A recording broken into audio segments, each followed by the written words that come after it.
late lunch, early dinner hour. Yeah. You going back up to Idaho this weekend? No. No? No. It was a 10-hour drive. Oh man. That's nothing.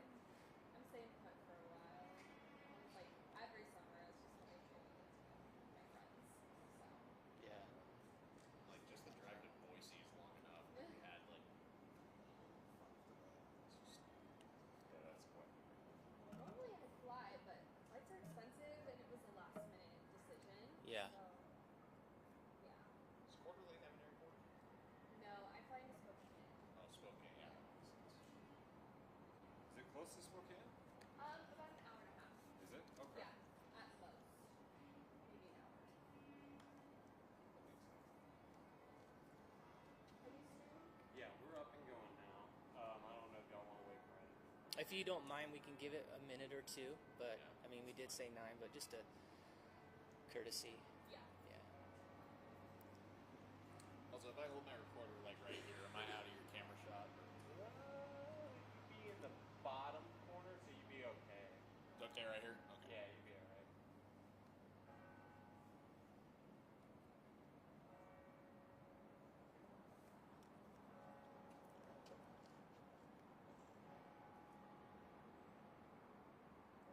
think the most brutal drive I did was LA to Rexburg.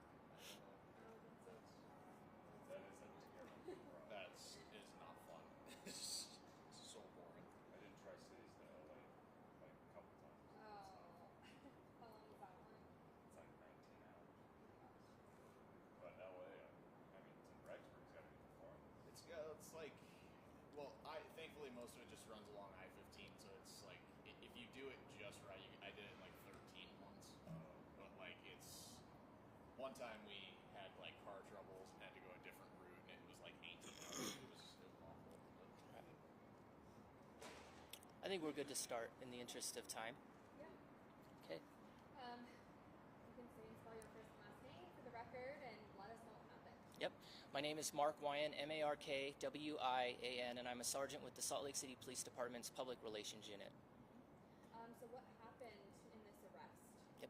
So this morning we're announcing that detectives with our homicide squad booked 53-year-old Robert Boyette into the Salt Lake County Metro Jail on charges related to the murder on July 3rd that killed a 61-year-old man.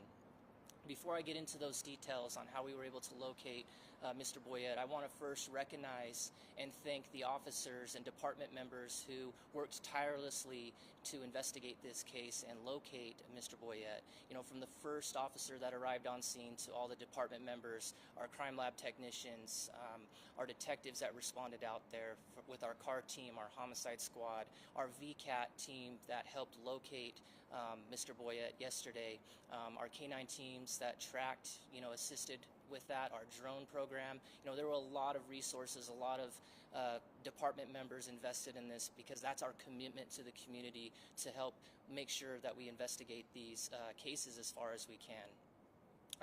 Yesterday, Thursday, July 6th, working through this investigation, our detectives developed information that led them to an area in Grantsville where they believed that Mr. Boyette had been camping to avoid being caught by law enforcement, utilizing those resources that I mentioned, drones, tracking canines.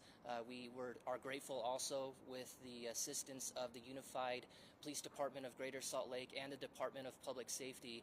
We were able to identify the location of where Mr. Boyette was, and we were able to safely take him into custody. Why the big response? A big response. Obviously, this is a homicide investigation. We want to make sure that we have all the resources that we can to be able to investigate a case like this, because we also want to make sure that we leave no stone unturned. We want to make sure that we chase down every lead possible. We want to also thank those community members that may have provided us some tips so that we can look into those. But we also want to make sure that we're doing things in the safe way as possible. We want to make sure that we have those resources because those resources provide us with the ability to have people that are specialized in things that will help us safely resolve situations like this. And did you find him in a campground or camping in the mountains? You know, Or maybe describe that a little bit. We found Mr. Boyette in an area where we believe that he may have been camping to avoid being captured by authorities.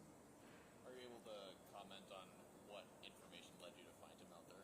You know, we don't talk about the specifics into the investigation. Obviously, through the investigation, we developed information that led us to an area in Grantsville where we were able to safely locate, Mr. Boyette and safely take him into custody. Sounds like a very sophisticated operation. You have all those resources and then also working in collaboration with other fire department or police departments. Absolutely. Like I said, I want to recognize again the hard work that our officers and our department members do every day as a commitment to help ensure community safety here in Salt Lake City. We're fortunate to have those relationships with other jurisdictions. We're grateful to have specialized department members to be able to utilize drones, to use tracking canines. We have our VCAT teams, our SWAT teams to work collaboratively to work towards a safe resolution, and that's what we want every time. You know, so we're fortunate to have those resources because it allows us to have that specialized training. It also allows us to have time to strategically come up with a plan to be able to identify and locate suspects that are wanted in situations and be able to take them safely into custody. What's the level of satisfaction for you guys? I mean, taking someone into custody who allegedly went out of his way to make a U-turn and hit someone on a scooter. It just seems like kind of an unnerving thing for the community. I guess, how do you guys feel making this arrest? Again, this is a very, we're pleased to announce that we were able to locate and safely take Mr. Boyette into custody. This is something that we haven't stopped working on since the moment the call for service came in. Our officers, our detectives, again, our department members work tirelessly, and they don't give up. You know, we do not waver in our pursuit to investigate crimes, to hold people accountable, and do what we need to do to make sure that our community feels safe. We've been reporting this since Monday, and we know that citizens kind of played a role in this.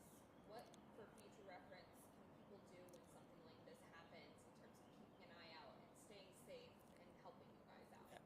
You know, we're grateful for our partners in our community. They're the best asset that we have. They're the eyes and ears to seeing things. They're the ones who generally call 911 right away when something happens, and then we get there and we get that information from them, and that's critical information that we need to be able to begin those investigations. And so our ask is to continue to be a good witness. When you see something, say something. Give us a call. Don't put your safety in a compromise, but give us a call and let us get out there and figure things out. You know, be available to chat with us. But that's the other thing too, is that this is a team effort. You know, I mentioned that it's our department members, it's other jurisdictions, but it also comes down to our community. Our community plays a big role in helping make sure that our city, our communities are safe.